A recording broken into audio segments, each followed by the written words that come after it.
General Nerdery. Hey cats, welcome to General Nerdery, a podcast about liking things. Like, what are we talking about today? Ah. Crisis on Infinite Earths. And are we talking about Mandalorian too? We talked about that before, but... We'll decide when we get through Crisis. Might be a timing thing. We'll get to it, but we want to make sure both of these get proper credit. I'm super excited to continue talking about the crossover. Now that I've finally seen it, so am I. And now that it's all out. Yeah. But before that, I'm your General Zach. I'm General Tyler. I'm generally Tyler. General Reese sounds weird too, so I don't know. Yep, we're your people. You've met us at this point. And I think I brought some news. Oh, hit us with them news. Well, first off, we just watched a couple trailers. Yes. So they dropped the Bloodshot International trailer, which I've noticed a lot of places are just like Bloodshot 2. I'm like, that works, whatever. It's I don't care Bloodshot how trailer. I don't really care if it's made for Hong Kong or for here. Exactly. Your thoughts? It didn't look bad. It looked more like a Vin Diesel movie than it did a hero movie. Yep, I'll agree with that. I think I really liked the Valiant universe. And I also don't think this one's going to be connected to like a broader Valiant. I think there was a rights thing that happened. But I think Bloodshot is probably the second weakest Valiant property. Because I was watching it and I'm like, if you're going to go action like this, you might as well work in like Exo Manowar or something. Exo Manowar is great. He's a Gaul that gets the Iron Man armor. Like, how is that not amazing? Archer and Armstrong, a buddy comedy between a religious assassin and an immortal drunk. I really love the Valiant universe, but Bloodshot is just soldier who doesn't die and has no memory. Like, we've seen that so much. I enjoy what they're doing on a meta level, but the movie itself looks meh. But having Guy Pearce be the one to be like, what do you remember? And reprogramming his memories after Memento. Yeah, and I really enjoy... I think Vin Diesel is a great choice for Bloodshot. So, like, I'm not really shitting on this movie. It's just not so much one that's super grabbing me. No, there's nothing... Bloodshot is better than Harbinger. I'll give it that. Harbinger is X-Men if none of the characters were likable. Except for Faith. I liked Faith. But not important. And this actually might sum up what I think of the Bloodshot trailer. We watched it, we sat down to talk about it, and I have talked about literally every other Valiant character but Bloodshot. You haven't mentioned Shadow Man. Shadow Man, created by Steve Ditko. Because as I pointed out otherwise, he was involved with everything. I don't think I knew that about Shadow Man. I think he might have been just the artist. Okay. And the Shadow Man from the early Valiant... Shadow Man has changed more than any other Valiant character across. Well, and there was the Acclaim Shadow Man. Yeah, like Garth Ennis being like dark and 90s edgy with him, and like much more devil than voodoo. And there was a video game, wasn't there? I was about to say the video game got me into Shadow Man. You know, that video game got me into Turok Dinosaur Hunter, who I'm still sad is no longer part of Valiant. Oh, yeah. Yeah, because those were the Gold Key characters. So him and Magnus Robot Fighter, who most people choose to forget was in Valiant, and Dr. Solar, were all pre-existing comic characters that Valiant worked in that belonged to, I think, Dark Horse or Dynamite have them now. But Valiant has been very carefully just creating characters that are totally not those characters to work in. There's like Savage or something like that, who's just Turok. Which is fine. I think the Valiant company is really underrated right now. They're smart about it. They're not trying to take on Marvel or DC, but they tend to make very good comics. And if sales are flagging, they'll end the book and just launch another one instead of like, we'll have like 52 books, which DC paid for half of those books being unreadable. I'm glad that this is probably going to get more eyes on Valiant. Yes. And that will up the chances of us getting an Archer and Armstrong. Yeah, because they tried that the web Ninjak versus the series, Valiant Universe. which I haven't watched and I really want to in a this looks terrible kind of way. Like they hired the Green Power Ranger to be Bloodshot. Right. The only reason I haven't watched it yet is because Ninjak I can almost only think of as being Deadshot from the Arrow. Yeah, I forgot that was him. Ninjak is not the strongest character either. He's kind of fun, but he's a British Bond-style agent named Ninjak that dresses like a ninja. Like, it's a little awkward. Honestly, I think their strongest concept is either Archer Armstrong or the Eternal Warrior, who is, I mean, again, just immortal and a warrior. Like, he's very straightforward in what he is, but he's a fun character. He kind of taps into Highlander a little bit. I love me some Highlander. Love me some Highlander. After Bloodshot, we watched a couple of the Stargirl trailers. Which we did not know there were 2 Stargirl trailers, so that was nice to see. I kind of knew. You kind of knew. So you were saying you have no experience with the character. Yep. Or very, very, very passing familiarity with, say, Starman. Do you have any familiarity with the Justice Society? Very tiny, very little. Okay. Justice Society, we mentioned in our DC episode, was the first version of the Justice League. In the 90s, they came back as, like, these were the team that fought in World War II. They're the elder statesman heroes. They're coming forward and training a new generation of, like, their descendants. Star Spangled Kid was one of those because Jeff Johns had created her for Stars and Stripe, which was just these characters from the Stargirl trailer. Mm-hmm. And brought her in, I think, after her series got canceled. And I've always really liked Courtney Whitmore. She's a brat, but that's okay. Characters can be a brat and still be likable. And I thought that the JSA run of the 90s/early 2000s is one of the stronger things DC's ever done. Not like there's never been a storyline I'm like, this is the unforgettable one. But it was just consistently good for like 70 issues, and that's really hard to pull off. So you also would have probably recognized more of the characters in the trailer than me. How is it looking to you? It could go really bad, but I have a really good feeling about this one. Again, it uses a lot of the characters. It's with the JSA, even the costumes are very accurate. I saw Dr. Midnight, I saw Dr. Fate, I saw Hourman, a bunch of characters that don't get the love that I feel like they deserve. They didn't have the staying power that Superman, Batman, Wonder Woman did. They had fucking Joel McHale, who I know like only from Community, playing a superhero, which is funny because in a Community episode he just makes fun of superhero movies. Oh yeah, that's maybe my favorite part so far. Is I'm like, I can't wait to see Joel McHale. And then Luke Wilson. Who is, it's interesting to see him making TV. I kind of like that TV has become a lot more acceptable a medium for movie actors. Mm-hmm. Because we're getting good actors or actors who are solid, but maybe not full star power, getting a place where they can shine a little more. And I think he's going to shine. Yeah. He looked great in that trailer. He looked the part of a very difficult character to play. Because Star Spangled Kid, like, he's the sidekick of the original Star Spangled Kid, who they're just calling Starman in this one, because they hired Joel McHale. He's way too old to be. And it was a very rare thing, because the kid was the hero and the adult was the sidekick. That was kind of their shtick back in the day. And he was just called Stripesy. Okay. And he punched people. Like, that was it. He wore a striped shirt, he was named Stripesy, and he hung out with a kid and punched people. Like, that's going to be a hard one to do. And then for Stars and Stripe, he ends up building a robot, which we see little bits of. And it's called the Stripe Armor. It's just bigger Iron Man. Okay.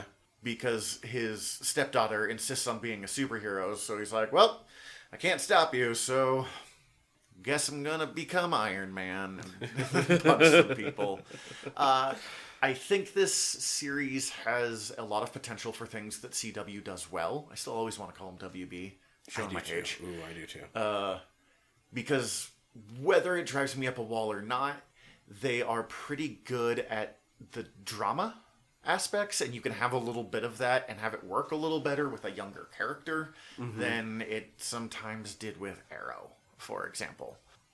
And they have a chance to be a little more fun and bright and youth-oriented as opposed to all of our characters are adults. I really like Supergirl, but I had kind of wanted her not to be like post-college, but maybe early college. Like, I think of Supergirl more as a teenager, and in the show, she's establishing her career as a young adult, I would guess. Yeah, she is post-college.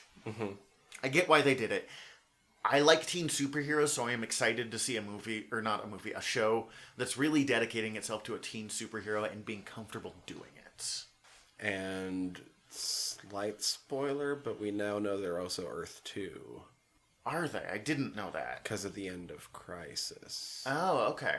I get why they didn't want to add it in. Is Jay Garrick Earth 2 still alive? As I said, I'm behind on Flash, so I'm not sure where... Well, this is... We'll get into it, because I think it's going to... We're going to have to talk about what just happened on Crisis to really get into it. Because I think there's questions really way up in the air now. Yeah. Anyways. On some of that. Stargirl. Trailer looks fun. It's still early to say, but there's some good acting power in there. It sounds like they are going to be possibly trying to make a Warhammer 40k anthology series. I'll believe it when I see it. They are currently already doing an animated series on the Death Angels, as well as a live-action Eisenhorn. Are Death Angels the angry space vampires? No, that's the Blood Angels. Yeah, that's Blood Angels. They're just the Underworld movie given Space Marine form. You know, I don't have a whole lot of faith in this. It could be really cool, but I'm not going to get excited until I see something to... Death Angels are an offshoot of the Blood Angels. Oh, okay. So they're alternative angry space vampires. Warhammer, Games Workshop is very willing to give just about anybody their IP because they know people will buy it, and they just kind of saturate. Like, Mario has been pretty defensive of their IPs. They'll only do it for things that they have a lot of trust in. Games Workshop's like, sure, bro. Give it a shot. We'll be really happy if it works, and if it doesn't, we have a loyal enough fan base that it doesn't really matter. Which means they've made some really good stuff, and they've made some really bad stuff. So until I see more, I don't care. I'll be more excited if they even give us an idea what the anthologies might revolve around. As it stands, I'm way more excited for the Eisenhorn show since I loved the books. So. I think the anthology is probably the best idea to me because the Space Marines get a little too caught up in being the Space Catholic Church Knights. Eisenhorn, you got Inquisitors. Yeah, that'd be fun. There's some really great Warhammer 40k comics. Definitely. I have a friend that's obsessed with the books. My favorite Warhammer 40k comic, I can't think of what it's called. It's mostly about the orcs, and the artist is actually a local Missoula guy. Oh, sweet. Yeah. Oh, let's see. Disney just ditched the Fox name in a move that surprises no one, but everyone's talking about anyway. Yeah, I saw that. They're gonna now be, like... So 20th Century Fox has become 20th Century Pictures, and Fox Searchlight has become Searchlight. Oh, okay. I knew Searchlight. I kept wanting to say Lighthouse. I'm not surprised. I was oddly kind of sad when I heard it, which is strange. I have no real loyalty to Fox other than when I load up the Star Wars movies, if it doesn't have that, like, trumpet fair first, I feel a little cheated. This surprises me not at all, considering there's still Fox. Yeah, if they had bought all of Fox, they probably would have kept it and just, you're a subsidiary of Disney now, but... As long as Fox News and Fox Sports still exist, of course they're going to drop. Yeah, it was always going to happen. Oscar Isaac is going to be playing a superhero mayor in The Great Machine. Yeah, that's an adaptation of a comic called Ex Machina from... I can do this. Brian K. Vaughan, and... God, he was the artist on Starman. He's kind of a dick, but he has great art. Give me, I don't know. Tony Harris. God damn it. But adaptation of a comic called Ex Machina, not related to Ex Machina starring Oscar Isaac. Really? Right. There's an Ex Machina. There's a movie called Ex Machina in which he's one of the stars. Jesus. That is not related to The Great Machine. That explains why they call it the Great Machine. I was wondering about that. Ex Machina was created by, as I said, Brian K. Vaughan, who is a great comic book writer. He's probably the best one in the business right now. He created Runaways. He created Saga, which is the best comic of the last 10 years. When he was very frustrated during the Bush administration with politics. So he created someone that was not a Republican or a Democrat. He was kind of somewhere in between in what he kind of thought politics should be. And it was interesting because there was places where I really liked it and agreed with it, and there was places where I really disagreed with it. So it kind of did what it was aiming to do. I'm not going to jump into the politics of it. That's not really how we roll. It is not his strongest property that he's made. I thought Runaways was much stronger. I thought Saga, Pride of Baghdad is like the most beautifully tragic thing I've ever fucking read. It's about lions that escaped from the zoo in Baghdad during the invasion of Iraq. Oh. It is not a happy comic book, but it's real good. Oscar Isaac looks like the Great Machine. I can't think of his name. Something 100. Yeah, I just had it. Mitchell 100. Mitchell 100. It's an interesting comic. It kind of went off the rails, but that's okay. Brian K. Vaughan has never been scared of taking risks in his work, so they have a really rich source of material to work to. It might be too political to work as a comic book adaptation in 2020. Like, either it will be real good because of that, or it'll be real bad because of that. And I'm not sure which one, because it's not really a superhero. Right. Thing. It's more of a politic. Yeah, it's a former superhero who became mayor after he stopped one of the Twin Tower attacks. Oh, okay. Like, the first plane hits, and he goes out, because he can control machines as his power, and he manages to divert the second tower. So it's a very different world. Okay. It's super worth a read. I'm being kind of hard on it, because it's the worst of Vaughn, or one of the worst, but that's still better than 90% of the comics on the shelves. Hell yeah. I'm gonna have to check it out because I'm kind of interested just by Oscar Isaac being surprising no one. I have it all. So it sounds like Watchmen is probably done. I thought that it just was done. Like, they said they're not picking up a second season. There's been a couple reports since then that indicate that maybe it would still go forward, but it sounds pretty dead in the water. It sounds like HBO really doesn't want to do it without Lindelof. Lindelof's like, I will give my okay for somebody else to do it, but I don't really have the idea. Myself. But I don't have an idea. He's like, I'm not going to do it without an idea, and I don't have an idea. Well, of course, some exec in HBO, you said, in HBO is just like, but the money pit's not done yet. We need more. And from what I understand, Regina King wants to do more. It looked like that would be a really fun role to play. And I think some of the writers also want to do more, but they've expressed statements being like, we'll do it with Lindelof. Like, yeah, we're behind your idea. Like, I get it. I actually really respect them ending after one season for creative decisions, in the same way that I'm crediting The Good Place for ending, while it's still crazy popular, but ending where they wanted to end it. Too many shows go on too long. How I Met Your Mother became a train wreck towards the end, just because they had stretched the concept past the breaking point, kind of. Scrubs' final season I never watch, because like half the cast left. Like, there is a life point for TV shows where if you don't successfully reinvent yourself pretty severely, you're done. And I appreciate a show that realizes that it could make so much money, but instead just decides to be done to not sully what they've done. Yeah. Not everything has to be ongoing. A mini-series is okay. Oh, it's so beautiful, too. I can't wait for you to watch it. Yeah. I'm watching more superhero TV again. We'll get to it.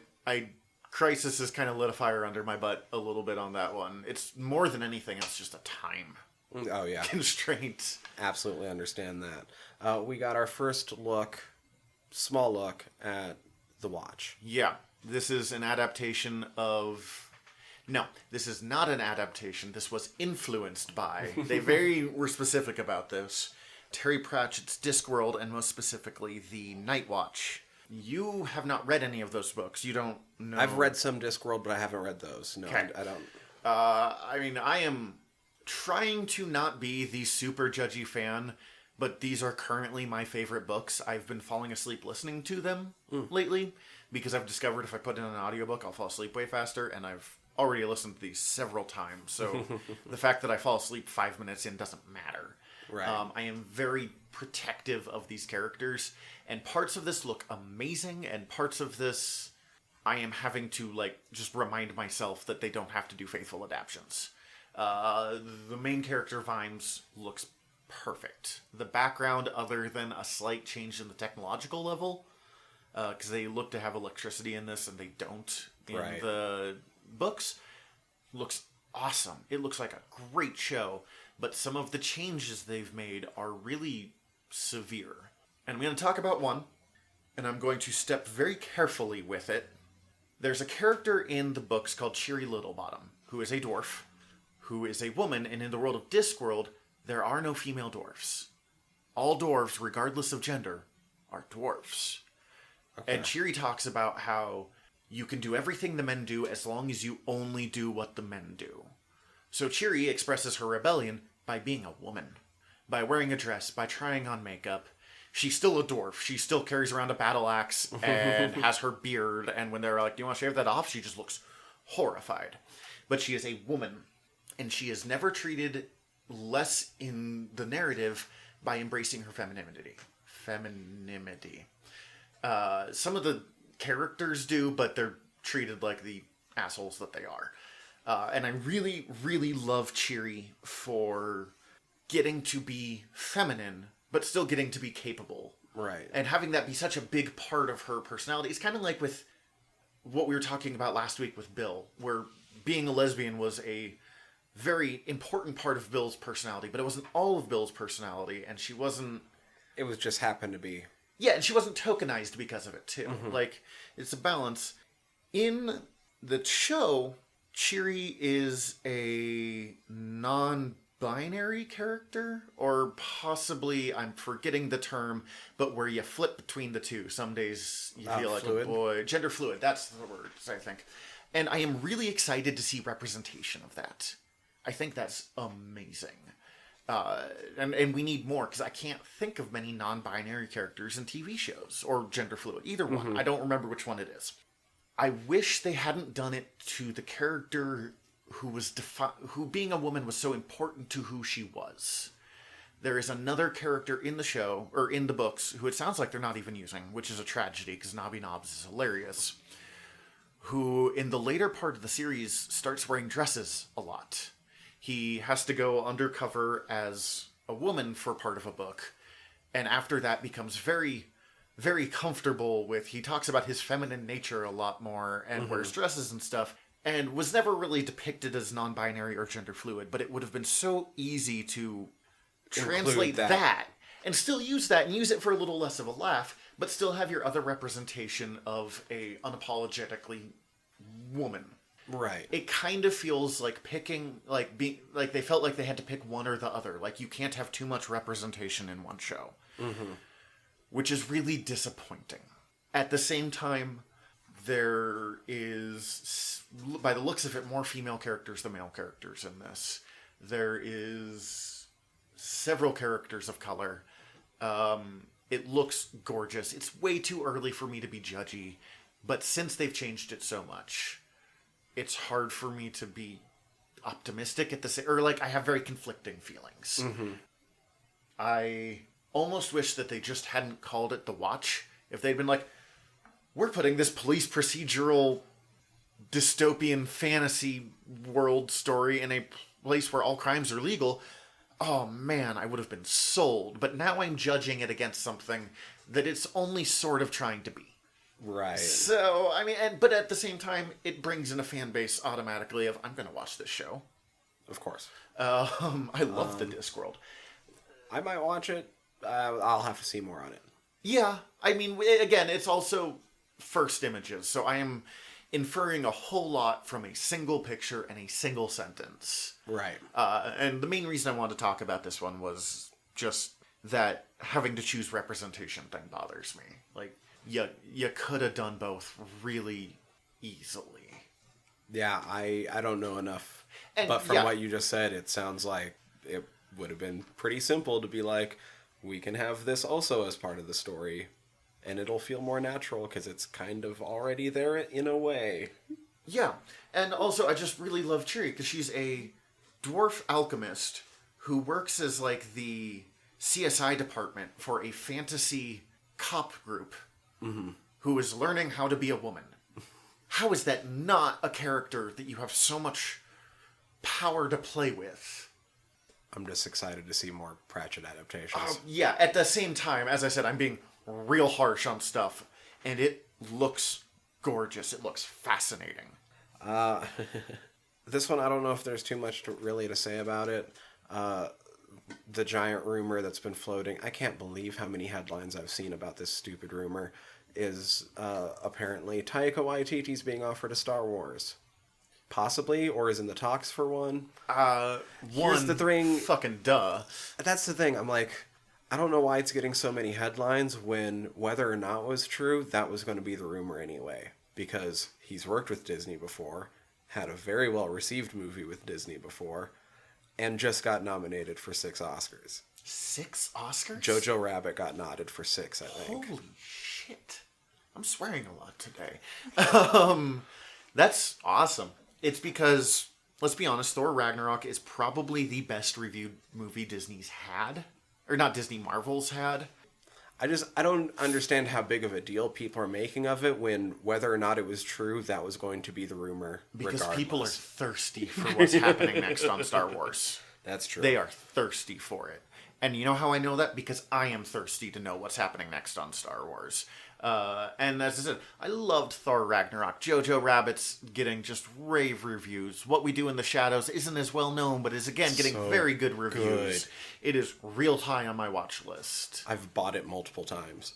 I own a digital and hard copy. Have you seen the TV Yes. show that they're doing? Or okay, I didn't know also if bought that first season. Nice. I forgot there was a movie. I just keep thinking of the TV show. The TV show is somehow just as good as the movie. He's probably the best reviewed parts of The Mandalorian outside of Baby Yoda. Yeah. So I am not surprised at all. And he seems to have a good working relationship with Disney, which is hard to do sometimes. Like we were talking last week about how Scott Derrickson Yep. No left, more Doctor and we're Strange. assuming that it's because Disney's difficult to work with. So when they find people that does go well with, they really like to milk that for as much as they can. Mm-hmm. And if we keep getting stuff like IG 11 and Thor Ragnarok, sweet. Yeah. He's got a good sense of like the timing and humor that works well for both Marvel and Star Wars. We are apparently getting a Aquaman animated miniseries for HBO Max. And a Green Lantern one too, I or believe something so. like that. Mm-hmm. I don't know anything about it. Cool. Disney is... Did you watch Aquaman yet? No, I have not. It's a lot of fun. Yeah, that's what I hear. And that's all I wanted it to be. Like, let's be a goofy, fun, underwater king thing. It is so comic book, too. Like, oh my god, Ocean Master looks like Ocean Master. Yeah, and Holy so does Black Manta. Yeah. Who it is I will insane. never be able to take seriously. Yahya Abdul-Mateen II is amazing. I like saying his name. Yeah, that's a great name. Jesus. Cool. Again, more things is good. It's still kind of surreal to me that Aquaman is being treated not just as a viable franchise, but like one to actually invest in. But, you know, we have Bloodshot and Morbius, so I don't know why I still keep being surprised by the people are willing to put in on it. DC has a pretty good success rate with their cartoons. It's probably their strongest point. So, bring it on. Yeah. I'm assuming it's going to be a very, like, Jason Momoa style Aquaman, or... It's based off of the Momoa. I think it's supposed to fill in between this and Oh, Aquaman so it's a, 2. like, actual continuation. I think it's supposed to be. Okay. I will always think of Aquaman as, orange scale shirt. And blonde and just classic Aquaman. But my favorite Aquaman is Angry 90s Pirate Aquaman, which is what they obviously decided to tap into. Now they just need to cut off Momoa's hand and put a hook there. Or no, I'm down. Not cut off, have it eaten by piranhas, because it was the 90s. Right. Let's be extra as all hell. I am so down for him having... The hook hand, and hook he hand. later attaches it to, like, a rope projectile so he can, like, shoot his hook hand at people, like grapple hook hand. Yes. Oh my god, it was so extra, but it was so good. Oh, I really should have written down the guy's first name, but looks like the Merovingian's coming back for Matrix 4. The Merovingian. He was the French program. Oh, yeah. Okay. I need to rewatch Matrix 2 and 3. I saw 2 like 10 years ago, and I saw 3 when it came out. So I honestly don't remember a lot about those. But I've been wanting to rewatch The Matrix anyways, just because I'm curious of how well it holds up 20 years later. Mm-hmm. I'm sure it's still a good movie, but like I remember those special effects. I'm sure 1 holds up. 2 and 3... Yeah, we'll see. They weren't as strong in the first place, but I'm also curious to watch it as an adult and see if I like it more or less, like if I'm picking up more than I was before, or if I'm where my parents were that thought that 2 and 3 were just garbage. They hated it. I'm kind of excited just because I feel like I liked 2 and 3 more than most people did, although I still would rate them below number 1. Oh, yeah. I mean, it's The Matrix. I didn't really feel like Matrix needed a sequel, though I understood why they did it. In the same way that I understand why they're doing it again. I know Keanu Reeves is back. He's on a hot streak lately, which is nice, because he went through a period where he just made a ton of bad movies. Mm-hmm. Or forgettable movies, even. Now we got the Keanu-sans. Now we have and bring on the Keanu-sans. Do we have Lawrence Fishburne back for this? I haven't been keeping super caught up. I'm pretty until, sure we like, have... now.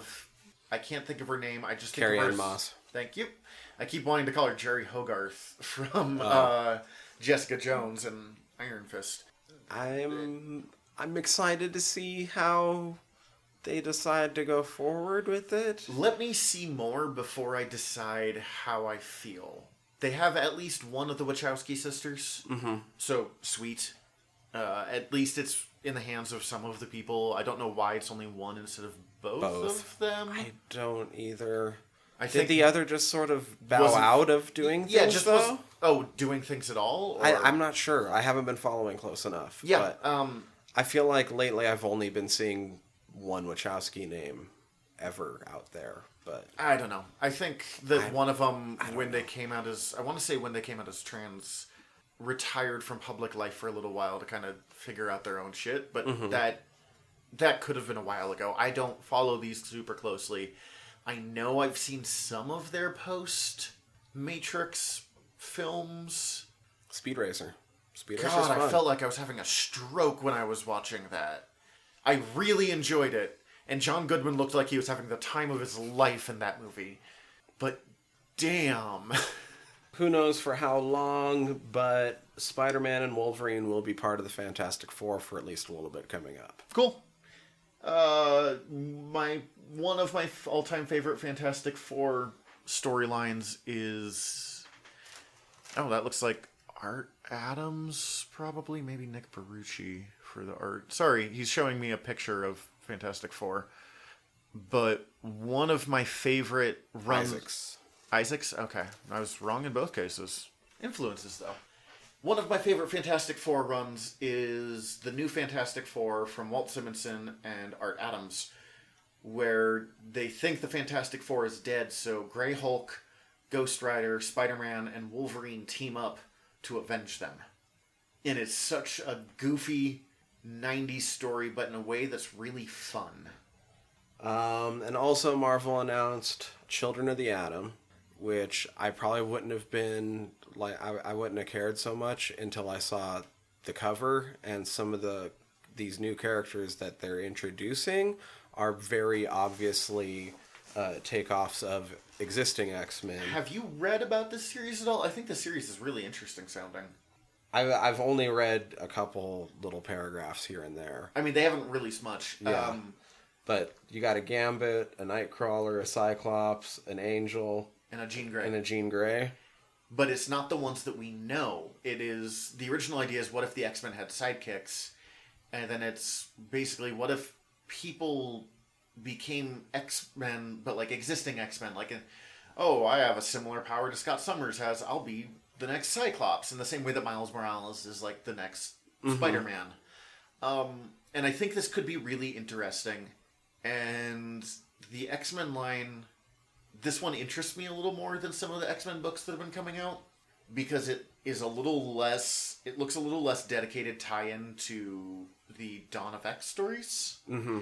And I love when the X side books are just allowed to be weird and heroic, and even when the X-Men are like having to deal with the survival of the mutant race, X-Factor can be out there doing whatever weird, goofy detective stuff they're doing, for example.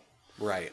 For me, I'm in because you got a Gambit character, you got a Nightcrawler character, you have Cyclops and Jean Grey, but without the burden of them being Scott and Jean. See, I love Scott and Jean, but I agree that you have all of the formula for a really good, strong X-Men team, but you don't have to deal with that baggage history. Yeah, all bets are off. Like, anything could happen.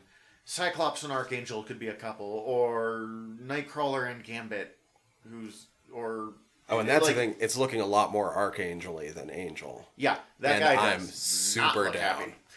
Poor Warren Worthington is only interesting when bad things happen to him. And even then, only sorta. He is the weakest of the original 5 X-Men by, like, leaps and bounds. But I do love his look when bad things happen to him. Yes. Archangel's design is... It's that Walt Simonson design from the, like, mid-'80s, and it's so strong. And I don't dislike Warren. I like all of the 5 original X-Men, but, like, he's the one that I don't think could carry a solo series, and I have proof that the rest can. Mm-hmm. Except Beast. I don't have a Beast solo series, and that's wrong to me. They had one back in the day, but I don't think there's been one since like the 60s. That's a long or time. 70s. Like, it's fucking time, Marvel. Give Beast some love. And let Hank McCoy be funny again. Like, let Beast be funny. That's pretty much what I got for the news. Yeah, that's a lot of news. It has been news heavy lately. Yeah, you know what? I skipped over a lot of shit that probably just wasn't worth bringing up anyway, but there was a lot of things to potentially bring up this week. I was kind of surprised and overwhelmed when I was looking at it, but they're getting ready to start talking about things. Picard launches in I think like 3 days at this point. Oh, sweet. I am real excited. I need to get CC caught up on Star Trek on Next Gen so we can watch it together, and I'm going to try to hold out until we've watched all of that. But I might watch some of it myself, just because I have grown up with Picard being, like, the moral authority figure. Like, what would Picard do? So... yeah. Battlestar Galactica comes back soon, so I can start watching Battlestar Galactica again, because I've been going along with the podcast to it. So I'm pretty excited for that. Yeah. It's kind of like a show starting, but not really. Also, but kind of. Battlestar Galacticast is a great name. Good job, you other podcast people. Well, shit. Since that's it for news. What have you been ingesting lately? It's still been mostly Red Dead Redemption. Yeah. I don't have much new this week. I've been playing Spyro the Dragon Reignited Trilogy, which is just a remake of the first 3. I say that. I've been playing the first one. Like, I'm not even close to getting to the second one yet. Mm-hmm. It is disgustingly cute. I'm really impressed with how well the Spyro game holds up 20 plus years later. It's like a 25-year-old game. And I'm sure that they, like, smoothed out some of the controls a little bit. But, like, it feels like how Spyro used to play, but it still feels real good. Like, sometimes when you play remakes or reskinnings of old games, you're like, wow, this is twitchy and weird and primitive, and it didn't feel like that to me with this. So I appreciate it. I guess I mentioned Red Dead last week. I guess I got one other one. All right, what you got? I've been finally playing Pokemon Go again. Yeah, I have not, and I need to fix that. I hadn't since like January 2017. Oh wow, you were out for a long time. I'm just like a week off. Like, No, I was out for years. Oh, it's a completely different game for you. It's just so much more fun than it used to be. Yeah, like I kind of forget because I've been playing it since it launched. Right. Not always like super consistently, but semi-regularly, more than any other video game. Mm-hmm. So the changes have come on much more slowly, so it's got to be interesting to jump back in. Oh, I was so confused at first. Oh, yeah. Because there was so much more new, but I think I'm getting the hang of it. I'm having a lot of fun. I've been very, very ardently trying to level up my Chandelure up to Best Buddy so I get that CP boost for some raid action. I haven't played around with a new updated buddy system yet. Cece and I we went to brunch every week on the same day to the same brunch place for years. Mm-hmm. Partly just because I think Hobnob's really good, and partly because there are 2 Pokestops that you can reach from right there. And every week we would go have brunch, play Pokemon Go, spend time. It was just like our weekly day. Mm-hmm. And we just recently stopped it because Cece's had to make some changes to her diet. So the Hobnob food just doesn't work as well as it did before. And so we haven't had that Pokemon Go weekly date, and I've just been like, fuck, we have to find a new place where we can have brunch, because I need my Pogo date. Right. So I know every restaurant in town that has Pokestops in range. That's really funny. We're going to have to go out to eat. Yeah. No, that's been a lot of fun. I forgot how much I kind of just like the world of Pokemon and thinking about Pokemon. Oh, I've been playing a lot of Pokemon Sword, too. I guess I should mention that as well. Yeah, I have been a die-hard Pokemon fan since always. Pokemon Blue was one of the first video games I ever had. I fell off really quickly, but I always would check back in whenever they would release new games to check out all the new Pokemon. Yeah. I fell off after Gen 2 because I'm not a huge video game player. And then I jumped back in around Sun and Moon. And I think Sun and Moon was a really underrated one. It was way too easy. I beat the entire Elite Four with one set of Pokemon. One Pokemon for each one. Like, that should not be a thing. That's funny. Sword is significantly harder. It's still not hard, but it's harder. Mm-hmm. I have had Pokemon faint. There you go. Yeah. But I really do, for a game franchise where it is, your government is a cockfighting as a system of government, it is way better than it has any right to be. Right. But yeah, I love Pokemon. We're going to have to do a Pokemon episode. We should review the first movie. Oh, the Mewtwo one? Yeah, I remember that movie. Oh man, I watched it again recently. I was pretty drunk. It is not necessarily a good movie, but I had a hell of a time watching it. Like, it's better than it should be. I just want to talk about Pokemon design and how fucking lazy some of them are. But a literal bag of garbage in some of them. I just caught that motherfucker this morning. Rubbish or something like that. Trubbish. And Trubbish, I think. Yeah. Oh, mention that around Yui sometime. They get mad. But some of the design is so dope. And yeah, and some of them are brilliant. So Pokemon is Pokemon. I am a Nintendo fanboy. Let's be honest. I enjoy Mario. Waluigi is my favorite. I got it. So on the go. Yeah. What team? Oh, Mystic. Yeah. Come on, man.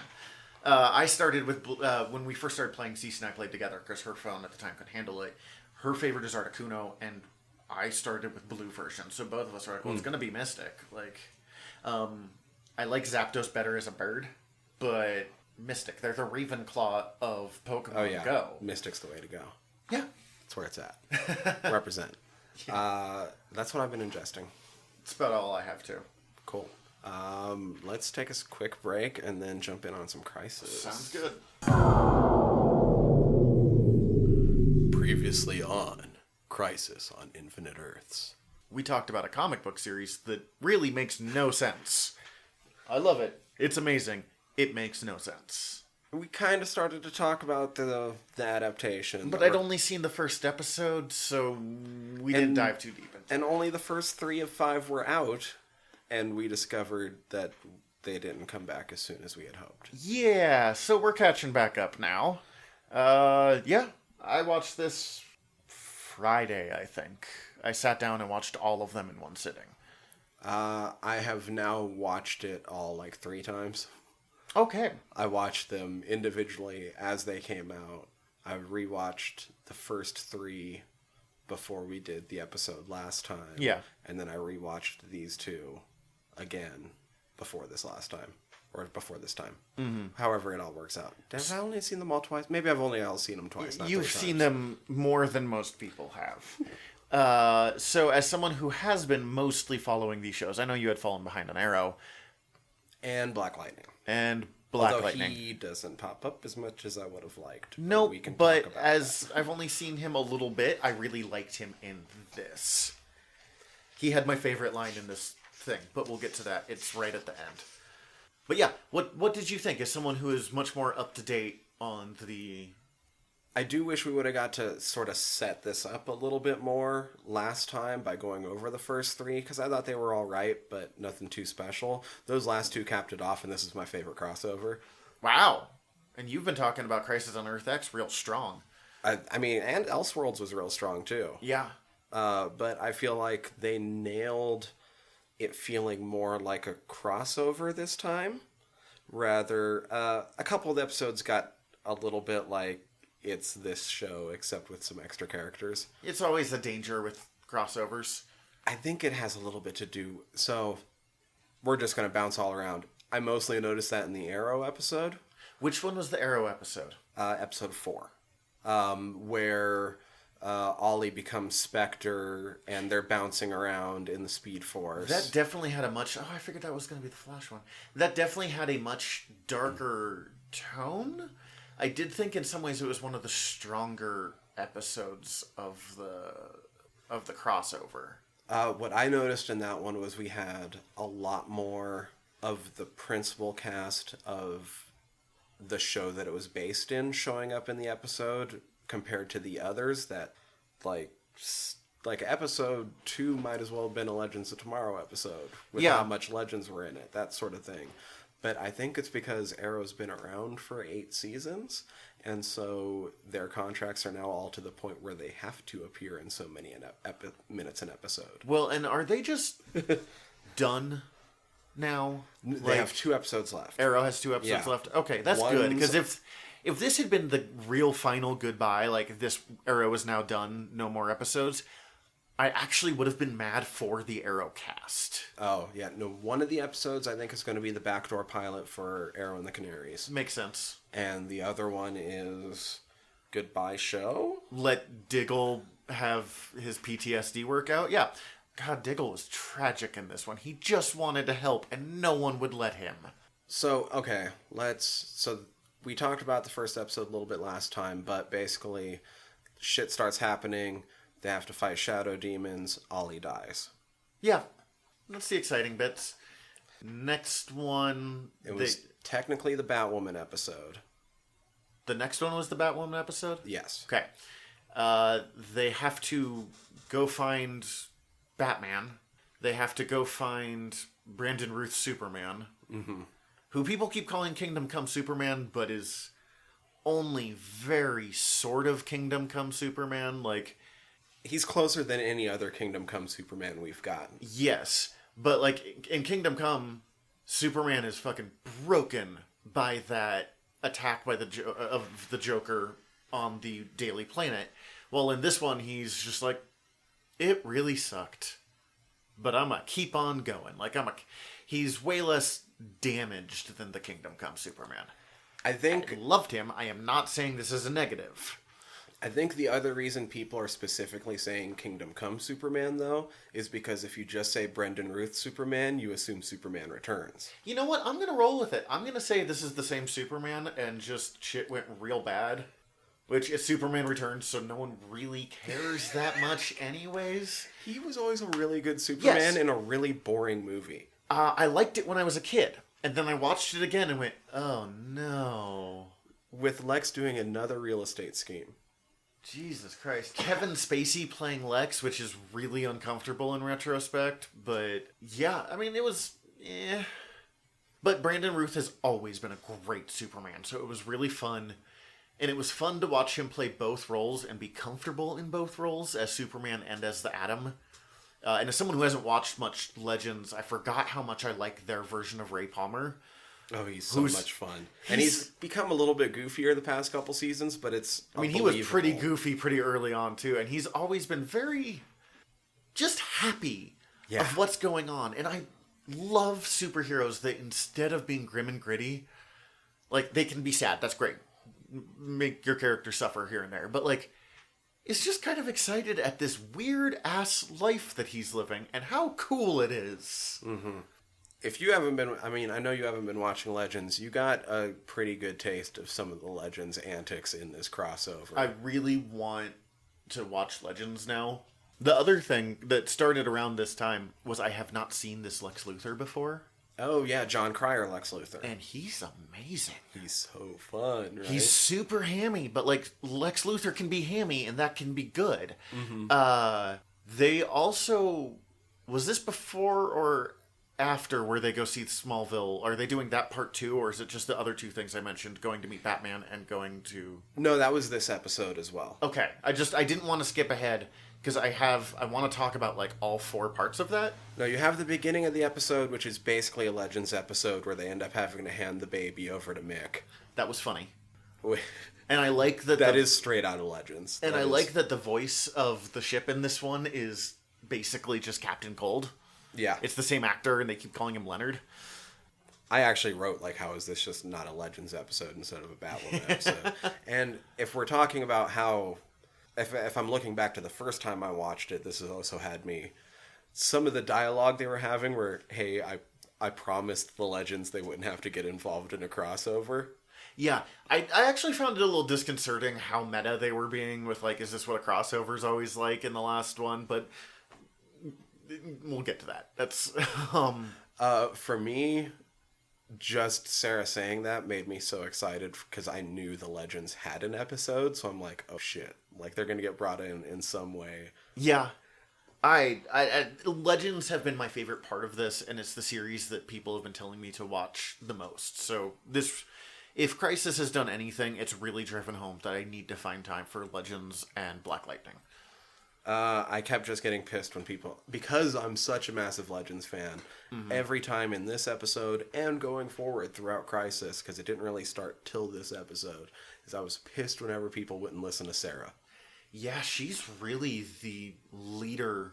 She is such a good leader. Which is so good. I mean, I haven't seen her since early Legends. Mm-hmm. So it's nice to see this character growth, and it fits for everything we've seen of her this entire time. I was trying to think about it when I was thinking about what I would even say about this crossover, and she's such a strong leader. It's highlighted so well throughout the entire crossover, and she's also the only one I would follow. I would not follow Team Flash. There's a 50-50 chance they would end up getting my ass killed before they could deal with their own interpersonal disputes. Yeah, probably. I sent you a text while watching this being like, if Ollie's daughter backstasses Sarah one more time, I'm going to reach through this screen and set her on fire. Yeah. And yeah, her and Ray were probably my favorite parts of this crossover. I really liked Ruby Rose as Batwoman. The wig doesn't quite work, but they can work on that. I loved her immediately having Kara's back on issues. Yes. I think I've mentioned it elsewhere on the podcast. I really love when The Brave and the Bold isn't just Bruce and Clark. Mm-hmm. When it's Tim Drake and Connor Kent Superboy. When it's Supergirl and Batgirl. Or in this case, Supergirl and Batwoman. Like, it's... The dynamic still works so well. So, thoughts on Kevin Conroy? It is not how I wanted to see him be live-action Batman, but it also was still live-action Batman, which I thought was... Kevin Conroy is live-action Batman, which is amazing. It is probably their most impressive get to me of, like, people they got to come on board. And it shouldn't be, because he's a voice actor. It's not hard to get him to do work. But it was such a good, powerful moment as a longtime fan. And he sold the role of this really insane Batman. This Bruce is not... Well. Yeah. Not anymore. And I got the sense that he wasn't too much in the first place. He's almost like Dark Knight Returns Batman meets Kingdom Come Batman. Mm-hmm. I was kind of hoping if they were going to go Killer Batman, that they were going to twist it, and because they had already done Flashpoint in The Flash, where Flashpoint universe just lived on, and we were just going to get Thomas Wayne Batman. Oh, so you were wanting Flashpoint Batman more? Mm-hmm. See, I kind of wanted Batman Beyond. Right. Because we've already seen him play Old Man Bruce. We know he's so good at it, and it could have been interesting for Batwoman to see kind of someone else who's also taking on the cowl. Mm-hmm. Plus, the costume designs are so similar that it would have been really kind of fun to see like a live-action Batman Beyond very briefly. So I guess I'll agree with you on that. What I wanted was Batman Beyond. If they're going to go Killer Batman, yes, I prefer fair enough. Thomas Wayne. He was so over the top that it was kind of goofy, but again, he was doing it in the voice, so I didn't mind the whole time. Oh my god, he did the voice the entire time. It was so great. It's hilarious to watch him do interviews, because he's actually got this really kind of like... It's a little bit higher. Kind of like feel-good voice, and then he goes into his bat voice, and his bat voice is... You mentioned last week... I'm talking about last week a lot, too. I just watched it, or listened to our episode today. How Mark Hamill is your Joker voice. Kevin Conroy's my Batman voice. Oh, absolutely. Yeah. I'm always just excited whenever Constantine pops up, and he did. And does for the next couple episodes, but then sort of bows out towards the end. And then Lucifer, too, who I have not watched Lucifer, so that was interesting to see. Yeah, that came up, I think, the next episode. Oh, sorry. But it's okay, because that was something. Let's talk about... This is the Smallville one. Yeah, I was going to ask you, like, I didn't really watch much Smallville. I watched, like, the first season. I really liked what I saw. I just never... It's not good TV, but it's TV I grew up watching. But I did see the online reaction to this episode, and there was some Smallville fans not really happy with him having somehow thrown away the Superman powers. Okay, so first, I watched Smallville. I started watching the final episode of season 1, and I think it's when season 2 actually came out, because it was like a two-parter, so they just showed one and then the other. And I was like 11, and I watched it through college. It's easy to forget about now, because, you know, we have, 8 superhero shows on the CW alone? Mm-hmm. That was it. Before Iron Man, if you wanted superhero TV, you got a Batman movie every couple of years, and you had Smallville. And I will love it forever because of that. There are parts... Tom Welling was great as Clark. Michael Rosenbaum was amazing as Lex. I liked the characters. It was also an early 2000s CW show. It leaned into the ridiculous teen drama so hard. But, my first crush was Chloe Sullivan. Right. Which is really unfortunate because the actress got was arrested for running a sex cult. Yeah. And that's real uncomfortable. That's a crazy story. Oh. But, so it was just so satisfying to see these characters, and watch him punch out Lex Luthor was hilarious to me. It does not surprise me that Clark gave up his powers. Okay. Clark tried to give up his powers so many fucking times in that show, you would think he was Peter Parker. But I don't feel like it's permanent. I feel like eventually something's going to come up and Clark's going to have to get his powers back, because that's how Clark rolls. He'll love to give them up and have his normal life and then be like, oh God, only I can save us. Right. It's time. And it made perfect sense to me that this Tom Welling, this Superman, who was only ever sort of comfortable being Superman, like it was his destiny, not what he really wanted to be, would give up his powers to look after his kids, at least for a while. My bet, my headcanon of where this would go if we somehow got Smallville back, which I would love but also hate at the same time, would be Clark gives up his powers, becomes a parent, And at some point, his kid's powers are going to kick in, and he'll get his powers back so he can be Super Dad. I would watch the hell out of that show. That'd be pretty great. I like that. That's a really good idea. So yeah. That's a really good idea. And I guess my head just, like, I never bought it that he would forever give up his powers, but I bought it that he would temporarily, so I wasn't that bothered by it, especially because my brain just immediately came up with that headcanon. Mm-hmm. I think the biggest thing I ran up against in this entire crossover was in this episode, and with what she's been through and the things she's done and the fact that the legends, with the lessons she's learned, I don't think Sarah goes along with. She folded so fucking agreeing fast. to use the Lazarus Pit. It was so weird that she folded that quickly. That was my biggest problem with this entire crossover. Absolutely agree. I kind of understand why they wanted to do the Lazarus Pit. I thought it was completely unnecessary. Overall, I don't know, though. There was a lot of legends and a lot of Supermen for a Batwoman episode. Yeah. Then, so they use the Lazarus Pit, and that basically takes us into episode 3. Okay, and that's where episode 3 ends. And then this one is split between Oliver's mind and what else is happening in this? Is this where we learn about the Paragons, where we find out that some of them are basically just digidestined? Yes. And this is the one where, like, we lose 90s Flash. This is where they bring in This is Black where Lightning. we first meet Black Lightning. Okay.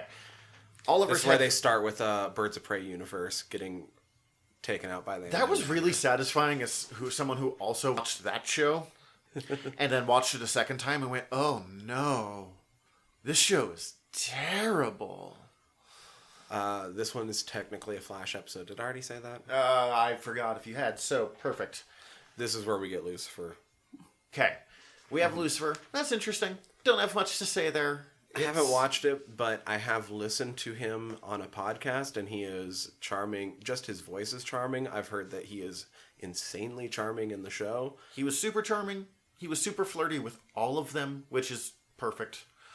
I don't have any relationship to the Lucifer comic, so I didn't really pursue the show, but I keep, again, on the eternal list of stuff I'd like to watch someday. I've heard really good things about it. It was nice to see Diggle here. I did not realize how much I like Diggle as a character until he finally showed up in the crossover, and I'm like, fuck yeah, it's Diggle time. Oh, the biggest thing I liked with the Lucifer scene, I just have to... I was trying to figure out what the fuck my note meant. Yeah. The Constantine. Constantine. The fact that they finally brought that up is hilarious, because in the Hellblazer comics, it is made very apparent, like, it is flat out said a number of times that it's Constantine. And he corrects people a couple times, and now he's finally like, no, it's Constantine. Everyone knows Constantine. Like, yeah. I don't have a ton to say about the Oliver one. I thought it was super unnecessary to bring him back again. You could have just had him wake up in the afterlife, meet the Jim Corrigan Spectre. It was kind of cool to see the Jim Corrigan Spectre, but, like, that came super out of nowhere. That was interesting, too. I did like that they lampshaded for a moment with Constantine, like, because there was a Jim Corrigan in the Constantine show. Oh, okay. But he hadn't spectered yet. Okay. And so when he popped on the scene and he's like, I'm Jim Corrigan, and you're like, not the one I know. Oh, I didn't get that before. I didn't catch that. I watched the first couple Constantine, but it was when it came out, so it's been a while. I just, like, if you have Jim Corrigan in the Spectre, I would have loved to see you do a little more with the Spectre. But I also enjoyed this Oliver playing the Spectre. It made sense to me in its own bizarre way. How the fuck do you go from Green Arrow seasons 1 and 2 not even having powers? Yeah, he first meets Barry and he's like, what the... Like, no, because Barry didn't even have powers yet. It was just Solomon Grundy with, like, the anger drug. Yeah, the Mirakuru. Oh, man. Yeah, And I definitely had that Ollie thought. Being The Spectre. Jesus. this episode also... So they brought in Black Lightning. I really liked that. I have not seen any Black Lightning. He was gruffer sounding than I was expecting. And he's different. He's so different. One of neat things about the Black Lightning TV show is, you were mentioning when we were talking about Stargirl before, the things like CW does really well is like these teen dramas, and that's what we're used to seeing from them. Mm-hmm.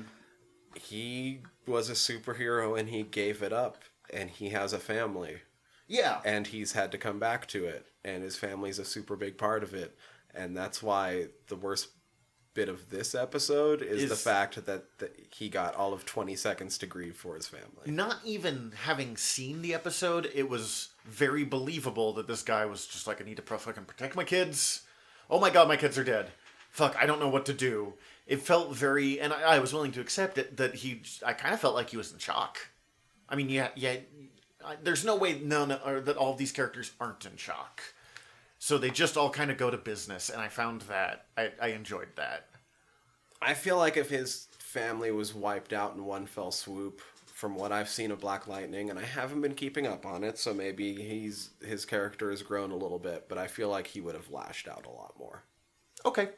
I guess that's the thing. Having not watched the show, I can't argue you on that. Mm-hmm. So yeah, that's disappointing. It was just for me. Mostly, it was sad that it was given all of like 10 seconds for him to deal with, and no matter how he was going to deal with it, because they immediately just moved on to the next thing anyway. I am kind of disappointed in them that they put in this huge crossover, and all three of their prominent characters of color, all four really, kind of didn't have a ton to do.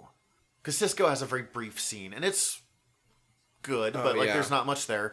Diggle isn't in, like, his big thing is largely that he missed the crisis. Manhunter has some, and Black Lightning has some, but I would have liked to see more. We get 90s Flash, pushing all Barry out of the way after Barry pushed him out of the way. Yeah, it was inevitable.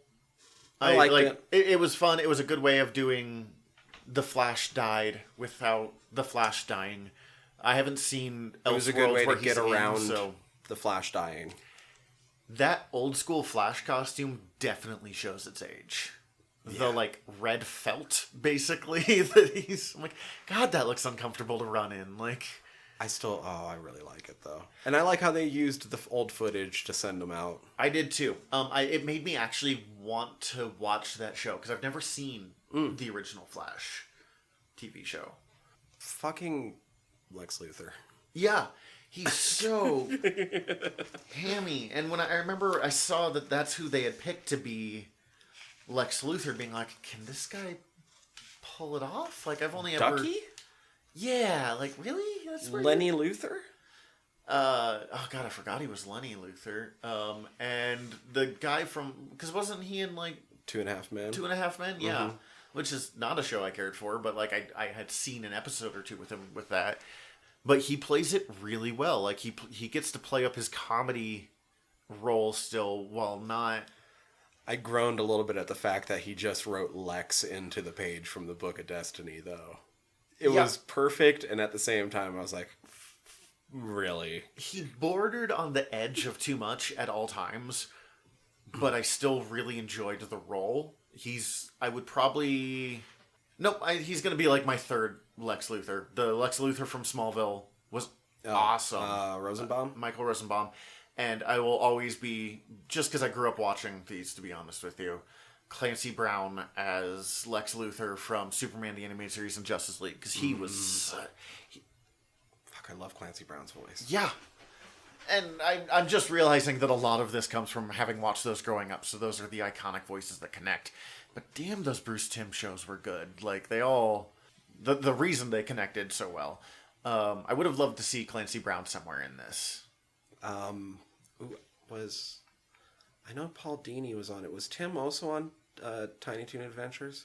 I think that both of them worked on Tiny Toon. I think that's where they I know Dini for sure, but I couldn't remember if Tim did. I never watched much Tiny Toons. I did. It's a great show. He's very proud of it. Like, I've heard interviews with him, and he talks about it on the same level as all his other stuff. Yeah. And it was at the end of that episode that we went into the break. Okay. So everything had been destroyed. They're at the vanishing point. Mm-hmm. We meet Ryan Choi, who I'm assuming they're setting up as a replacement for Ray Palmer. For Ray Palmer. which is good, and I enjoyed him. I thought he was pointless to have in Crisis. I agree, but I'm glad they found some way to introduce his character because they are getting rid of Brandon Ruth. So. Yes, which, God, does not... Like, it doesn't make sense to me. He's so good. He's so good, and he did not... It sounds like he wanted to stay on, so... Oh. Or I don't know. It's it sounded like it wasn't his choice. They chose to write him out. And it might be just that show is super white. It might be they just weren't sure what to do with Brandon Ruth. Bringing on Ryan Choi is a good call. I think you could have had 2 Adams and been just fine. I'm surprised they're just going one Adam for another, because it already seems like the past couple seasons they've had to minimize the amount of time he's the Adam to begin with. Yeah, it's expensive. For budgetary reasons, and I don't blame them. I realize they're making a TV show, but... You know, originally he was supposed to be Ted Kord. And for various reasons, that ended up not working out. Like, they just... For whatever reason, they suddenly couldn't use Ted Kord. Because those early Arrow seasons... Because that's when they were still working really heavily on the Blue Beater Booster Gold script. Yeah. The early Arrow series suffered a lot from being allowed to use a character and then suddenly having the rights yanked from them. Oh, goodbye Suicide Squad. Goodbye Deathstroke. And Ray Palmer... Brandon Ruth works way better as Ted Kord. They just kind of like swapped some names and eventually gave him some shrinking powers that he doesn't use much. So I wish they had kept him as Ted. And you could have done this exact same thing except used Jaime Reyes instead of Ryan Choi. Yeah. And he would have been a great Ted. I am also a huge Blue Beetle fan, and I'm not giving them crap for their choice. He's a lot of fun as Ray Palmer. And I like seeing Ray Palmer get time because I think he's a good character that doesn't get the love that he deserves. Yeah. I just love Brandon Ruth. Have you ever read the Sword of the Atom miniseries? No. The Atom finds out his wife is cheating on him. So they divorce, and she's cheating for a good I mean, cheating is douchey, don't do it, but like, he had basically abandoned her to be a superhero and a scientist, and so she was lonely and found someone else. Like, it's bad, but it also is just relationships end, things happen. And so he goes to the Amazon for whatever reason, gets, like, injured and thought dead, stuck at tiny size, and meets this, like, civilization of tiny fantasy people, like Conan the Barbarian world, at the, like, 2-inch height, and goes into battle riding frogs and stuff. And he becomes, like, their, like, Conan the Barbarian warrior prince.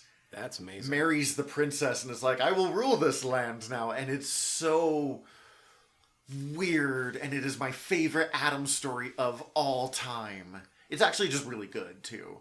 That's and then weird. They did it for, like, this one miniseries, and then decided they wanted to use the Atom again, so they just, like, destroyed the entire civilization and had him come back to the real world. And, like, never talk about it again. I'm like, what kind of PTSD do you have at this point? That is... I haven't seen you in a while. What have you been doing? Oh, I've been fighting the Joker. What about you? Oh, I, became the king of a legendary fantasy mini-land in the heart of the Amazon, and then they were all blown up, so now I'm back here. What are you, so, like... Yeah. No biggie. After the deterioration of my marriage. Like, That's amazing. I'm gonna have to maybe read that at some point. Oh, I got too much shit to read. But... Yeah, no, same here. And then they de-aged him and made him join the Teen Titans. So, like, the Atom has had a really weird history. Huh. Wasn't as good as I wanted it to be. But, as I've mentioned before, at that break point, I was pretty meh. Not meh. Like, I was happy about it. Like, it's fun. I'm enjoying it. It's not the top of the line. Then 4 and 5 happened. Okay. We start with... And I'll admit that part of my excitement is just because I love Legends. And we got even more. We got so much Legends. But 4 was technically an Arrow episode. And that's the one where they go into this... We see this... we see Oliver as the Spectre, which was kind of cool. Mm-hmm. We see all of the survivors and the traumas they're going through. What the fuck was Kara doing for that 6... Was she just carrying that cape for 6 straight months around the ship? moping by the sound of it. She can be an Oliver and Flash level moper when she wants to be. Oh, man. And those two are some mopey some bitches. That was... When I realized how much time had passed and that's all that they showed her, I was like, so is that what she's...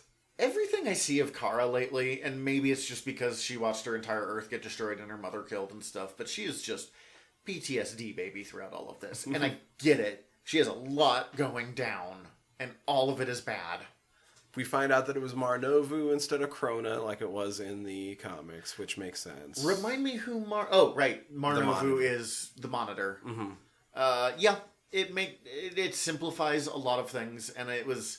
They also wildly changed the Monitor's origin story, as opposed to like him being basically an early engine of creation, like Galactus-level character, and instead he was a guy. It was a lot easier to sell this story as a live-action TV show than it would be like, I'm a creator god. Barry coming out of the Speed Force was as haggard as I've ever seen him look. He looked spent. He looked fucked. And yeah, that not was good. Good job, makeup department, and good job, Grant Gustin. He looked beaten there. He sold it. Sold it so hard. I felt tired for him. That said, he did not sell Do You Trust Me with every fiber of my being. Just every molecule of my body. Yeah, it was just forced and almost weirdly sexual. Like, with every fiber of my... Like, that is a romance line right there. And great. Those two have a great bromance. But it was just... I didn't buy it nearly as strongly. Like... The way all the memories and stuff worked was yada-yada'd really hard. And some of it didn't seem to make much sense. Yeah. The Batwoman scene was weird. Yeah. They just needed to get people from point A to point B. It's not strong. I think I was mixing up episodes 4 and 5. Because, have you seen the Legends? That's kind of like the postscript, I think? Yeah. Okay. I don't know. Speed Force, not so strong. Not terrible. There were some nice moments in it. Well, we got the big moment. Which Ezra one? fucking Miller. Yeah. And he starts calling himself the Flash because he ran into Barry. Yeah, I forgot that he didn't... That scene was apparently filmed after the rest of it. They had like already finished filming and someone was talking to the guy running Flash. He's like, you guys think you could finish Ezra or fit Ezra Miller? And he's like, yes. And they're like, oh wait, you guys have already finished recording. He's like, we'll do it anyways. We'll just call Grant back in. We're doing this. It was fun. If I have seen Justice League, I fell asleep. So I don't have... But he was fun. I like Ezra Miller. The biggest success of Justice League to me was that I went in biased against him because of how much I liked Grant and came out really liking him as Flash. His costume doesn't super work for me. I don't like that costume. It's too armored. I don't like that Grant liked that costume. You know what? Grant gets up going, ow, a lot. Like, that's a major flashpoint. Yeah, flashpoint. Mm-hmm. So it made sense to me that he'd see an armored costume and be like, shit, that's an option? But, like, I like that Ezra was so just like, oh, God, it looks so maneuverable. Because he always looked super, like, constricted.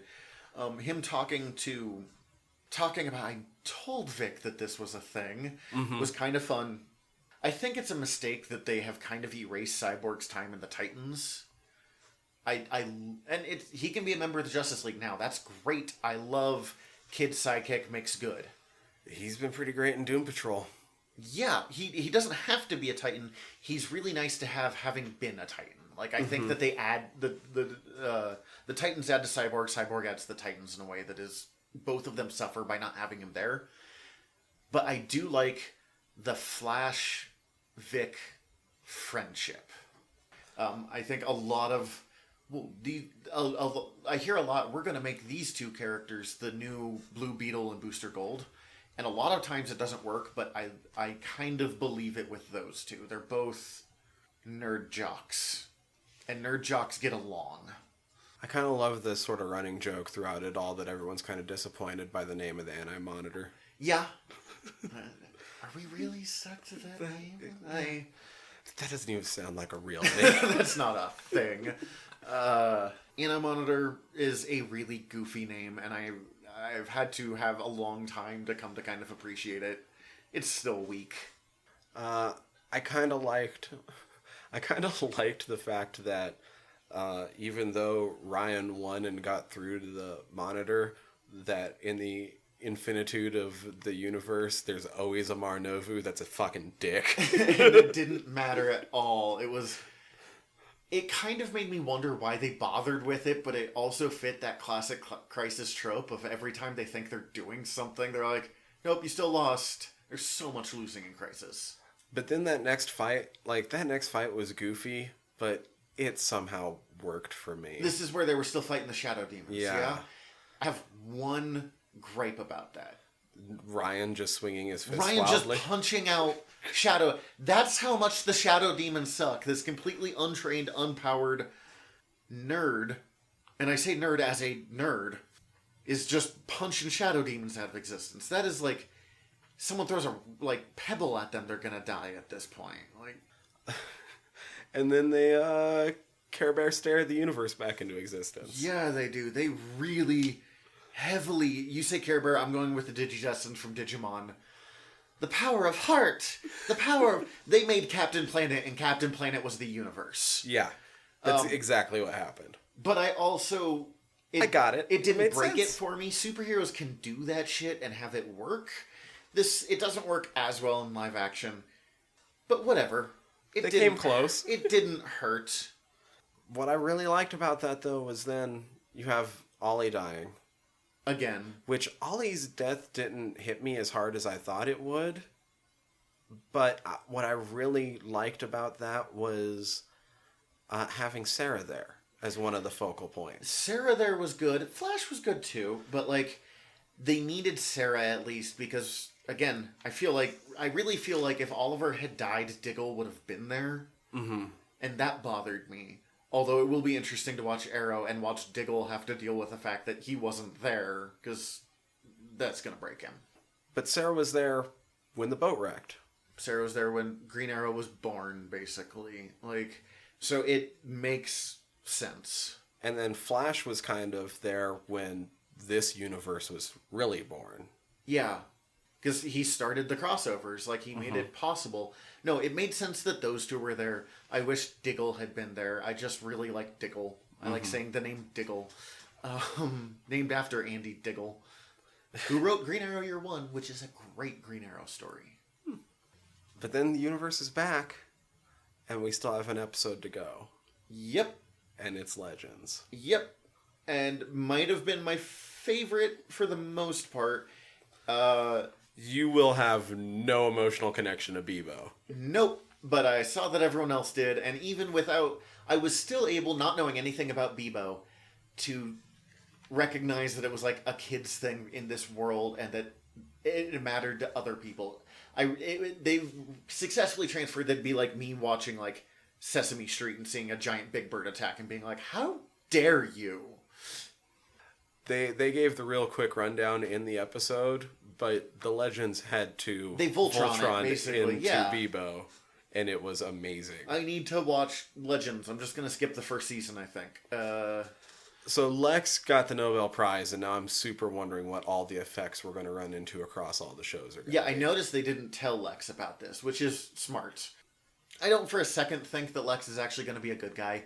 No. I think that they're going to run it that way a little bit, like it actually looks, so they can have the big reveal that he actually is evil. Well, he had that line at the end of episode 4. He's like, oh, so this is what being a hero feels like.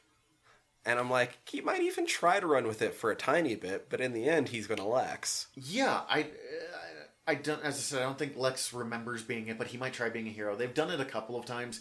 I don't think it has much staying power, like the really villainous villains being a hero in the same way that I thought Superior Spider-Man didn't have much staying power. Mm-hmm. But you can do some interesting things with it. I was kind of curious. So what do you think? We brought up a little bit last episode the weird consent issues with memory wipes.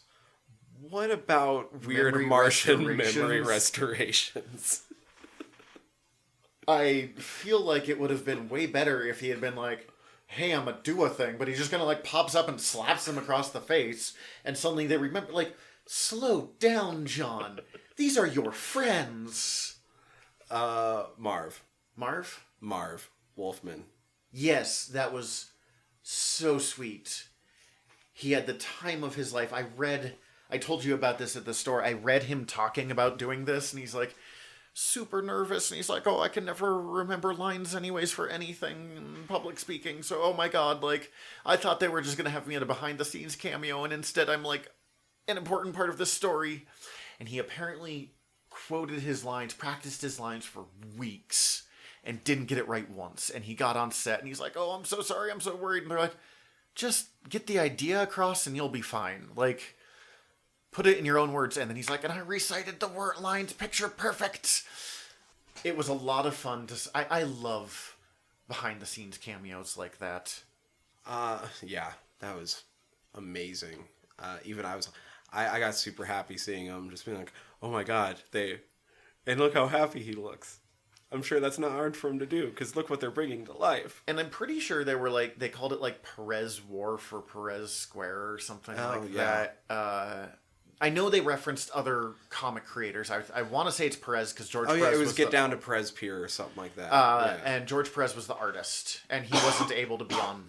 But Marv Wolfman helped write this episode too, I think, or he helped write the one before.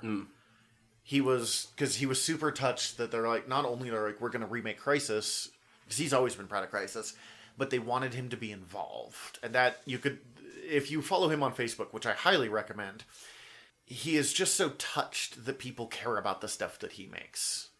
So I guess I was trying to describe think about what actually is the driving force in this episode. There's not really one. There's a couple little things that pop up. There's Beebo, which is actually Sargon, that was funny, just random Sargon the Sorcerer. Yeah, and Sargon's a villain in this one, which I thought was a little weird, but sure. And then at the end, the Anti-Monitor comes back. But this episode is mostly about them discovering that, like, oh shit, figuring out the new changed. World. I will say I did not like the Anti-Monitor fight at all. I thought it was super weak. The graphics got just a little too fakey. And it just turned into like a Power Rangers fight the giant monster thing. And all of those people screaming for Oliver was weird to me. I get it with some of them.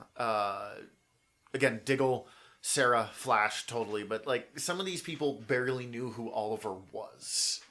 Yeah. And I thought, knowing that we're losing Brandon, I thought that they were setting up for him getting sucked into the microverse. I was super prepared for him to die here. I thought that they were... Yeah, I was sure that that's how he was going to get written out. Especially after his line, like, hey, I accidentally did a ton of things when I was developing the Atom suit. God, he's a dangerous scientist. This episode was just so much really good fan service for me. Just the clips with the legends, like, they got shanghaied into a crossover, didn't they? And this is why. Did they kidnap them? That was funny. Getting to see those other characters, getting to see Wild Dog from Arrow was nice and fun. And I think that's the other new Canary.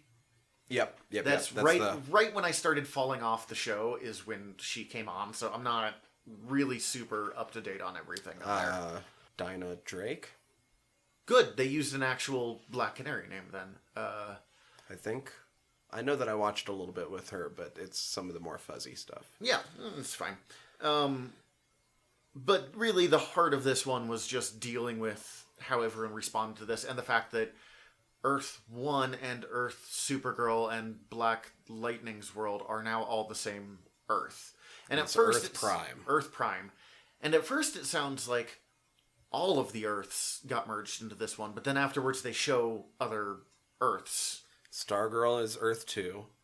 I didn't write down the numbers for the others, but we got confirmation of Swamp Thing's Earth still existing, as well as Green Lantern. Yeah, that's universe. Right. We did briefly see. I got Ryan the sense Reynolds, that they Green weren't really Lantern. interested in making. They showed nothing to make that the Ryan Reynolds one. I think they just wanted to show Green Lantern because they have plans for him. Well, Berlanti was a writer on that one. Oh, okay. Oh, buddy. Yep. And we got to see Doom Patrol and Teen Titans. Which you were surprised to learn were in separate universes. I think it's a mistake. I knew that was the case already, but... Whatever. I mean, it's... I honestly think that it's only because they didn't want to have to deal with... I think whoever's working on Titans didn't want to have to deal with... Crossovers. Having to cross over any fallout from the weird shenanigans from Doom Patrol. You know what? I will give it that. And they seem to have very different feels. Mm-hmm. I really hope Titans calms down his grimdark from season 1. I need to watch season 2. I loved Black Lightning, Mick, and Killer Frost all fighting together. That was really Black cool. Lightning, I stay ready. And I'm just like, oh, you could say he's ever ready. Hey! God, that's terrible. It was nice to see all the elementals fighting. It was characters, again, that I haven't seen much of. And they are able to do more with because they're not as, like, Green Arrow and Flash. Like, they're not as set in stone. So that was enjoyable. I like that one of the weird things that came back is that Diggle now has both of his kids. Yeah, it was weird that they just erased Sarah before. Well, they didn't erase Sarah. They replaced her with John Diggle Jr., and now it's just, you have 2 kids. It's just, we're not going to make this weird. That made me really happy when I was like, oh, wait, both? You made the best version of the outcome of Flashpoint? Right. And Sarah's real sad and is having way more trouble accepting this than I kind of expected. I really, really, really liked Sarah and Barry bonding a little bit more over the fallout of That was really nice, and I can see that they're kind of setting those 2 up as the elder new statesmen. Mm-hmm. I am real excited to see Sarah get more time because it'd be really easy to write her off as one of the only original creations of the Arrowverse. Mm-hmm. There is no Sarah in the comics, no White Canary in the comics, or there is, but it's a Lady Shiva in disguise. So it would have been so easy to kind of write her into the corner, and instead they're really owning this character, and it's mostly just from the strength of that actress. Oh yeah, Katie Lotz is incredible. So I really, that's nice to see. It was weird to me that Green Arrow's funeral was only had by those specific people. That was strange. Although I think they're just trying not to take away from whatever they're going to do on Arrow since there's 2 episodes left. I get it, but it was like, there's going to have to be 2 separate funerals. See, the Hall of Justice gamer chairs underwhelmed me more. I loved that they did the table, though, but yeah, you're right. Those were some Alienware chairs with some DC products that I would probably fall for. Yep. But I have always loved the round table because it really adds into the mythological feeling of the Justice League that no one does better. I did really like that. I was like, oh, it's round table. Yes. And it had my favorite line of the entire crossover, which is Black Lightning being like, what, how often does are we really going to need this? How often does the world almost end? And then they all like pause and go, it's like that. It's like that. And I was just like, fuck yeah, dude. Like, that was a very clever way to nod at like the Justice League and how they're going to get to use the League now, but still have their own shows. Black Lightning being part of this universe is the thing that scares me the most, just because of how realistic his has been compared to the others and how good they've been doing that. I'm really curious how much of the like aliens are publicly among us that Supergirl had, how much of that is going to transfer over. But at the same time, I'm excited that his inclusion might make some of these other shows have to look at things a little bit differently. This is really going into its phase 2 in a weird way of like how the Marvel ones did. I mean, they've done lots of crossovers before, but like this is a big reset. This is their chance to reinvent all the problems their shows were having. I'll be curious to see how Flash does if they're still doing as much time travel and world jumping as they were before. Hopefully not, because it got a little overwhelming. I'm wondering what the next big thing is going to be, because the whole thing about Flash has been leading up to Crisis. Yeah. And now we're past Crisis. This is a chance for Flash to reinvent itself, and it can either fix the problems that it's been having for years, and it's not a bad show, it just has its problems. It's been weaker than its first season, consistently. Or it's going to go right off the rails if they don't know what to do. I'm hoping The Flash lasts longer because I enjoy Grant Gustin as The Flash. I know Supergirl. I haven't seen the latest. I don't know if Supergirl was back this week or if they're waiting till next week. But I know that they're using it to reset some things because I've already seen photos of a green Brainy rather than the weird metallic light blue. Okay. And the Lex is now her boss and may or may not be a villain anymore is a really good... That's a good hook that they can play with. That has some meat to its bones. And apparently the Legends look like they're going to be going after Gleek and the Wonder Twins. I don't, is that... I mean, I know they introduced Gleek, but I kind of wonder if they're actually going to do something with that, or if that's just going to be, like, our own little fun mention. I feel like Wonder Twins would fit in really well with the things that the Legends do all the time. I agree. So I think we're going to be getting... Who are the Legends at this point? I know it's Atom, White Canary, Fire, Heatwave. Is it still Citizen Steel? Citizen Steel. Sometimes Constantine. Sometimes Constantine. They haven't yet to ever call her by any name. I can't think of Zari, which is Isis. Yeah, they're never calling her that. Isis was Black Adam's girlfriend, basically, who was a reincarnation of the goddess Isis, basically, or had similar Captain Marvel-y stuff, but became Isis. And thanks to Daesh, we will not be getting that much anymore. They mostly just give her, like, the wind powers, and it's mostly through channeling a totem, and the totems were really important a season ago. Is Vixen still on? Vixen kind of still pops up now and then, but she's not... Her actress is still there. Okay. I gotta watch the show, but that's... They've... a shapeshifter that has been locked into a single form and is now on the team. God, this show goes so many places. Cool. God, we went through a lot of Crisis. Yeah, that was a lot of Crisis. I think I've kind of already said all the things I really loved. Do you have any last thoughts on how this went down, especially as someone who hasn't been, or any questions? I was surprised how much I enjoyed it. Mm-hmm. I think is really where I'm at. It has its weaknesses, but it did the CW shows without going too deep into the CW angst. And I really... What the CW shows do well, they do really well, and what they do badly really annoys me. So to have more of the good than the bad was really refreshing. It made me, as I said, want to watch these shows again, which I have not had in a couple of years. And I'm really excited for Lois and Clark, and I'm really excited for Stargirl. And this gives us a wonderful new palette to go from. So, fuck yeah. I guess that's kind of... I do kind of hope they don't try to immediately go into a giant crossover next year, just because you're not going to top this at least right away without a lot of setup. But I would like to see a lot of little crossovers. I would still like a full crossover, and it doesn't have to be across every show, but I want to see the League. Okay, that's fair, especially since they set it up. They set it up, and I love the League. When the heroes come together to fight stuff that no one else can, it's good. And these people had a really good camaraderie. Like, honestly... Let's go League versus Brainiac. If the show... Ooh, that'd be fun. If this show got too expensive, I'd be like, just break it down to one show and do a League show. I'd be super okay with that. But I kind of just want to see... Sometime soon. You're right. They set up the don't League. Rush I would into like it. to see the League. All of these people have so much shit to do and to figure out about this new world that it's way more important to spend your time on that. So beyond Crisis, do you have any recommendations? Oh boy, I had one when I came in here. Do I still have it now? Hit me first while I remember.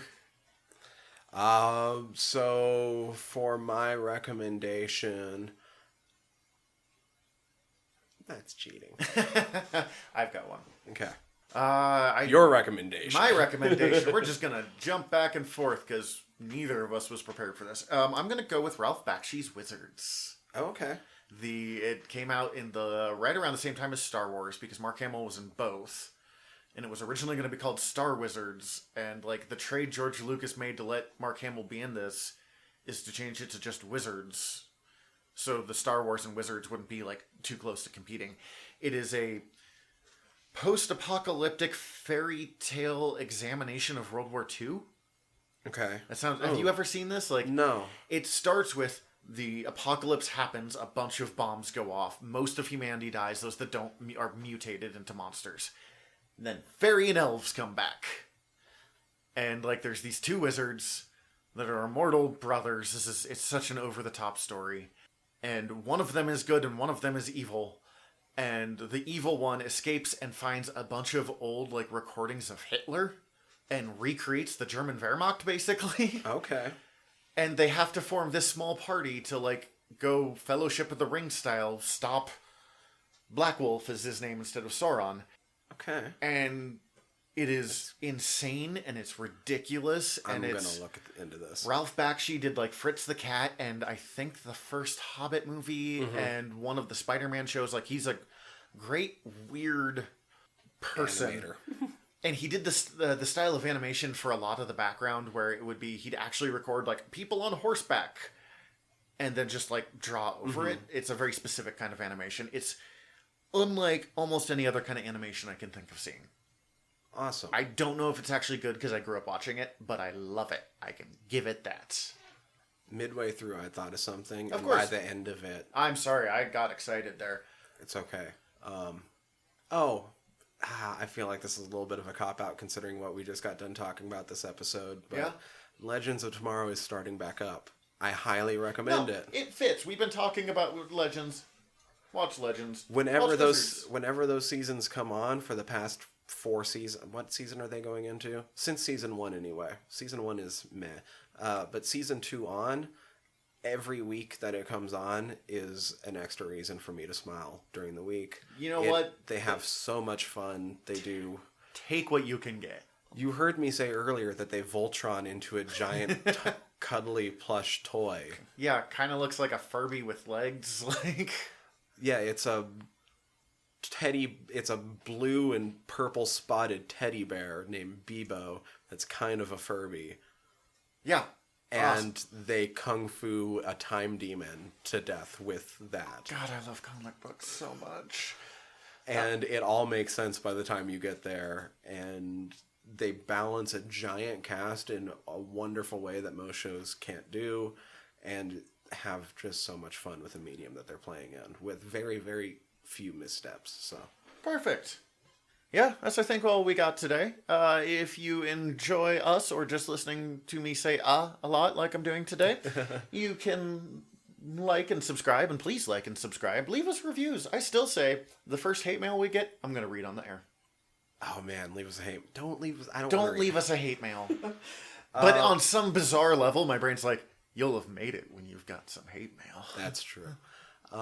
Yeah, so please go check that out. You can go generalnerdcast.com, go check out all of our back episodes, all that fun stuff.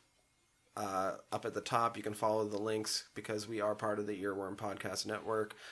Go listen to me over on Fried Squirms. You can go listen to Zach over on The Art of Wargaming, although it's not up on the website yet. But We're working on it. It is being transferred. It will probably be by next week because I have everything set up really well, so it shouldn't be hard to set up. Perfect.